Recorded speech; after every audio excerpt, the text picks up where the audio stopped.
guys, magandang araw sa inyo lahat. Balik tayo sa isang tinawag sa ating feature ng store na hindi raw gumagana yung kanilang water pump. So, check natin kung ano yung problema at para malaman natin. So, ito yung check natin. So, pantalin natin isang pump. Ito yung sa kaliwa.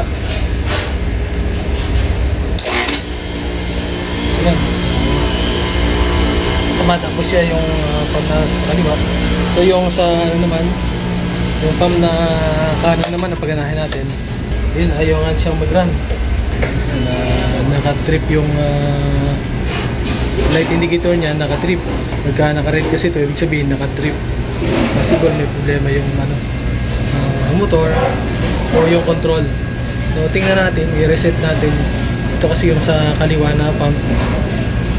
Ayan. Ito yung control, yung magnetic contactor ng kaliwa na pump. Ibig sabihin, ito yung magnetic contactor ng kanan na pump. So, i-on natin yung sa kanan na pump. Kasi gumagana naman sa kaliwa.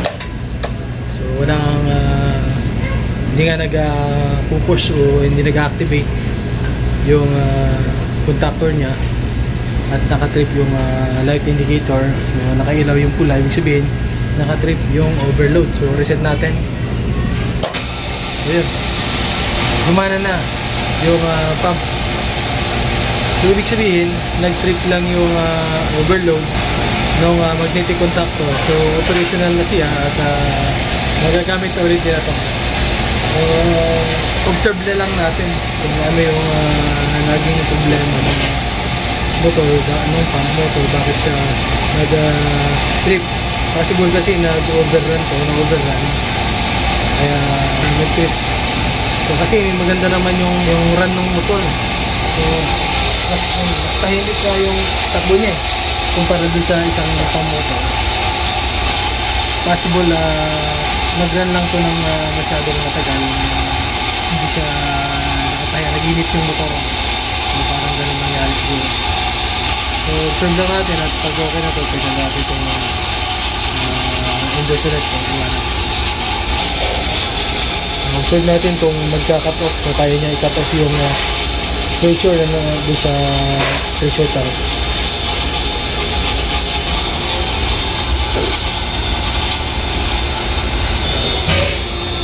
Tingnan din natin yung motor kung nag-iinit pa siya. So, sa ngayon, maganda naman yung ano ng motor. Wala naman siyang masyadong maramdaman kang init. So, okay lang yung condition niya.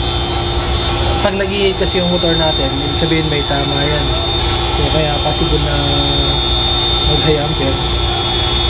So, napansin ko nga, mas maganda pa yung tunog niya habang nag-aaral kumpara doon sa kaliwa ng motor. So, hindi na lang natin siya mag-cut off.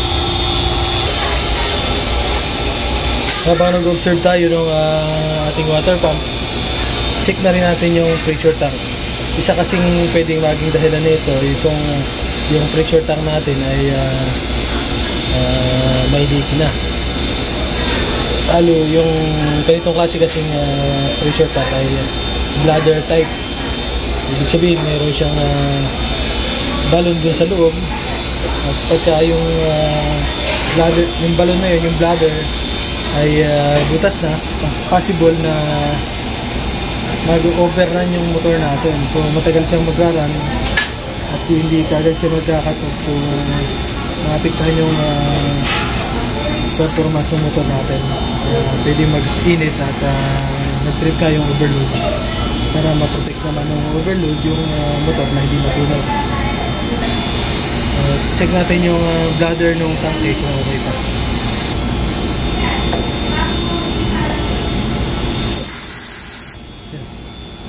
Yung mga idol, yung pag-check natin kung okay pa yung bladder ng tanke.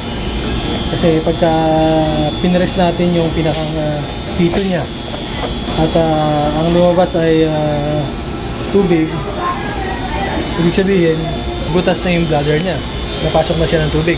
Dapat kasi ang laman ng bladder ng ating pressure tank ay pure na hangin lang, kasi yun yung kailangan na laman ng bladder para pag nagkarga ng tubig yung water pump natin ay magkaroon ng build-up ng pressure yung ating tangke.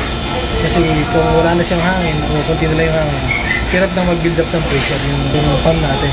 Hirap niya na mabigyan ng pressure ng ayon doon sa setting na ating pressure switch yung ating tangke. Hintayin na natin mag-cut off.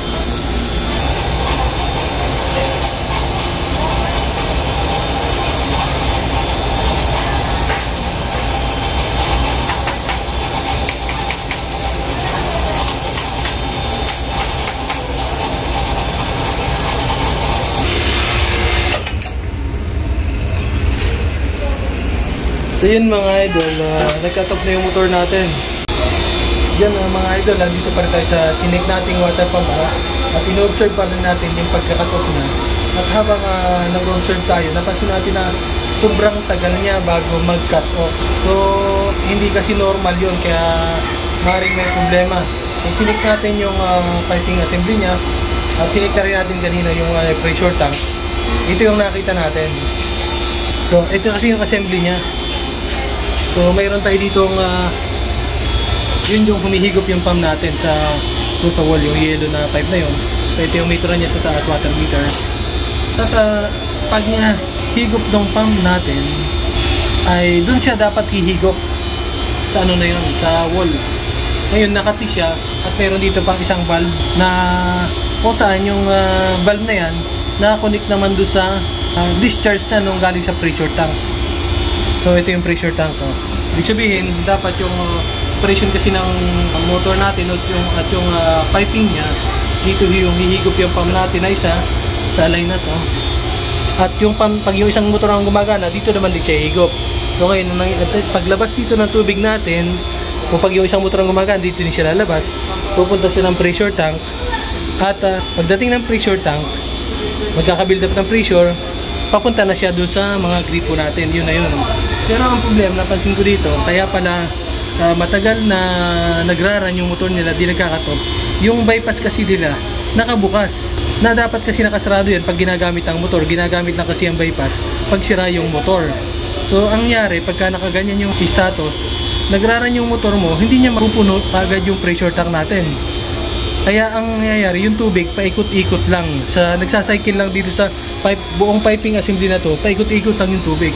So hindi talaga nakukompress dito sa pressure tank, dito sa tangke natin tubig, yung tubig para mag-build up ng tamang pressure. So kaya nag-trip pala yung motor natin kasi sabi ko nga, nag-overrun yan, kaya ganun ang nangyari. So ito, at sarado natin tong bypass at obserbahan natin yung motor kung mabilis ba siya magka-cut off. So yan. So yun, nakasarado na yung bypass natin. Tingnan nyo, napansin nyo, bilis kumarga ng tank. Ayun, nag-cut off na kagad yung motor natin. So okay na. Mayroon lang silang nagalaw dito sa valve ng ating water pump piping assembly. Naibukas nila yung bypass. So talagang magkakaproblema yung motor nila. Mahihirapan nilang kargahan yung ating pressure tank. Dahil nga, yun guys, sabi ko kanina, ang tubig, pag naibukas yung bypass ay umiikot-ikot lang.